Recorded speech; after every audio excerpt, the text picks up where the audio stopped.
about exotic animals, you probably think something like lions and tigers and bears. Oh my. Actually, states consider any non-native species to be exotic.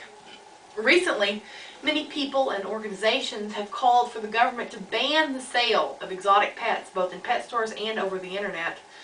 Tragedies have certainly occurred, and this may seem like a necessary step. This is not the case. I have loved exotic animals all of my life. I've had everything from the simple guinea pig to the demanding green iguana. They have not only enriched my life, but given me an education into their own fascinating lives. Without these experiences, would I care as much about recycling and conservation as I do? I cherish all the creatures of this earth and to take great pains to share its limited resources with them. Had I never been allowed to keep exotic animals, I'm not sure this would be the case. I'm not saying that things are fine as they stand. Something definitely does need to be done. And in this following presentation, I will tell you exactly what that something is. First, we'll go over the problem of easy access to potentially dangerous animals. Next, we'll propose a solution to this problem and tell you why that solution is not the banning of sale of exotic animals. Then we'll discuss a three-pronged approach to dealing with irresponsible animal ownership. And finally, we will discuss consequences of allowing this problem to continue by going over tragedies involving exotic animals. Let's start by taking a look at the problem. Exotic pets have a potential to be dangerous. According to the American Society for the Prevention of Cruelty to Animals at ASPCA.org, thousands of people, including children, have been seriously injured and even killed by exotic pets. Exotic pets can also do damages to ecosystems that were never intended to support them. Again, referencing the ASPCA, they say that owners turn these animals loose, allowing them to spread diseases to or to kill native species. And let's not forget the dangers to the pets themselves when they are kept by owners who do not know what they are doing. The ASPCA tells us that when owners are unable to provide for the needs of their exotic pet, these animals often die from inadequate care. You'd think that, given all this, you would think that the average person would not have easy access to exotic pets. Well, you'd be wrong. The online trade of exotic pets is booming. ExoticPetCenter.com allows you to buy servals, a medium-sized African wildcat. You can also buy exotic pets in person. Want a possum? Just visit S&S Exotic Animals, billed as Houston's unique pet shop. Now, these animals do cost thousands of dollars, and that probably keeps them out of the hands of some, but if you have enough money, these places will sell their pets to anyone. Now that we've established there is a problem, let's take a look at what we can do about it. Most people believe that the solution to this problem is to ban the sale of exotic animals. Groups like People for the Ethical Treatment of Animals at PETA.org and the ASPCA encourage everyone to support this type of legislation. However, animal lovers like myself do not believe that this is appropriate.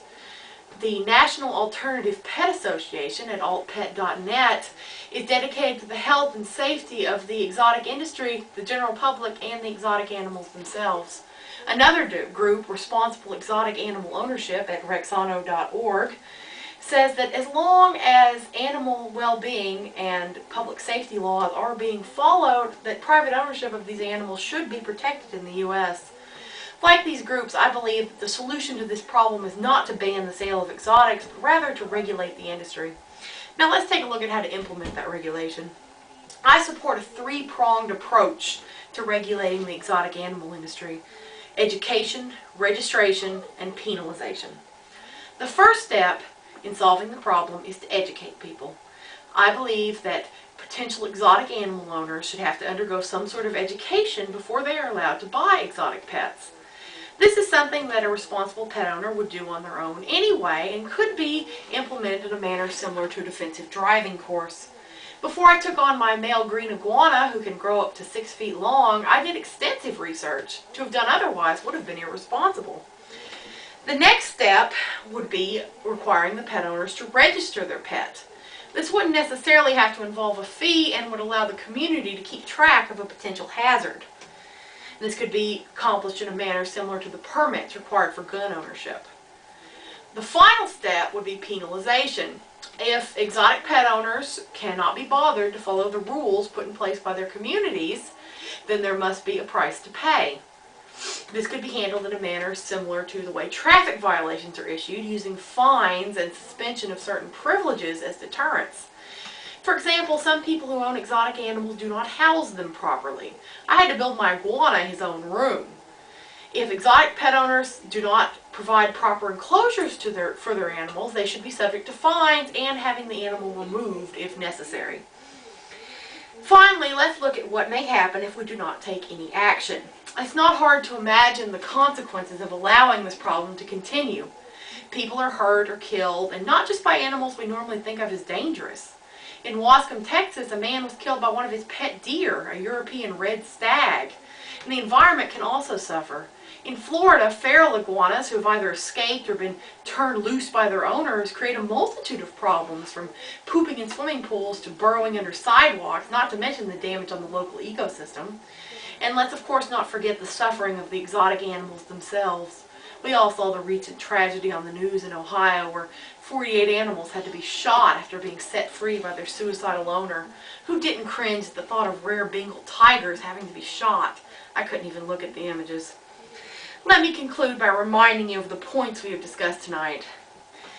The irresponsible ownership of exotic animals has become a problem in the U.S. which requires some sort of regulation.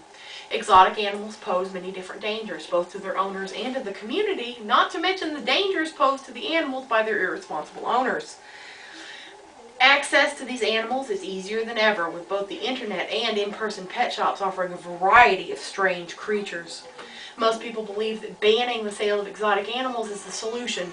However, animal lovers do not agree, suggesting that instead the industry should be regulated.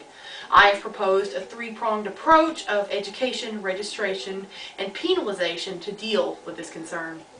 What is clear is that if we don't do something, tragedies like the ones in Texas, Florida, and Ohio will just continue to occur. With proper regulation, we can ensure that these fascinating pets are available for future generations to love and enjoy.